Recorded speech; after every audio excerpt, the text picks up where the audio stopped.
It was Halloween night in the small town of Hollow Creek, where everyone knew everyone, or so they thought. Sarah had been looking forward to the town's annual Halloween party. She donned a witch costume, complete with a pointed hat and fake blood, and headed to the community center. The place was packed with people in creative costumes, laughing and dancing under dim, flickering lights.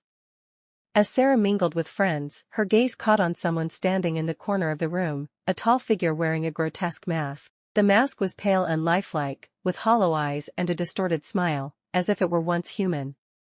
The figure didn't dance or talk, just stood there, staring at her.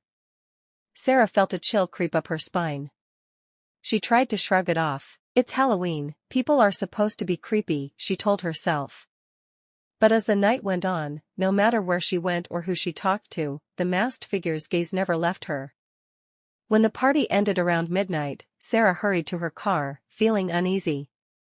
As she pulled into her driveway, her heart sank. The masked figure was standing in the shadows by her front gate, motionless. She locked her car doors and called the police.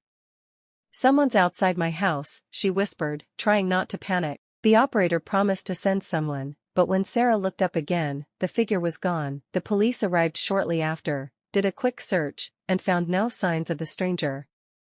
"Probably a prank," one officer said, but Sarah couldn't shake the feeling of dread. The next morning, Sarah turned on the news. The anchor's voice was grave. A local woman was found murdered in her home late last night. Her face had been mutilated and replaced with a mask. Police have no leads. Sarah froze. She recognized the address, it was just 2 streets away. Her phone buzzed with a message from a friend. "Did you hear about what happened? Be careful." That night, Sarah couldn't sleep. She double-checked the locks and closed every curtain. Around 2 a.m., she heard a soft tapping on her bedroom window.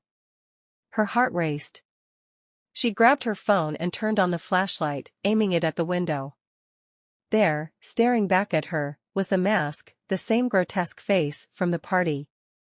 She screamed and ran for the door, but the handle wouldn't budge. Behind her, the tapping grew louder, then turned into pounding. Suddenly, the glass shattered, and Sarah was plunged into darkness.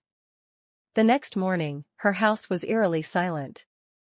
The neighbors, noticing her absence, called the police. When they arrived, they found Sarah in her bedroom. Her lifeless body slumped against the wall. Her face was gone, replaced by the same grotesque mask. The killer was never found, but on every Halloween since, residents of Hollow Creek claim to see a masked figure lurking in the shadows, staring into their homes.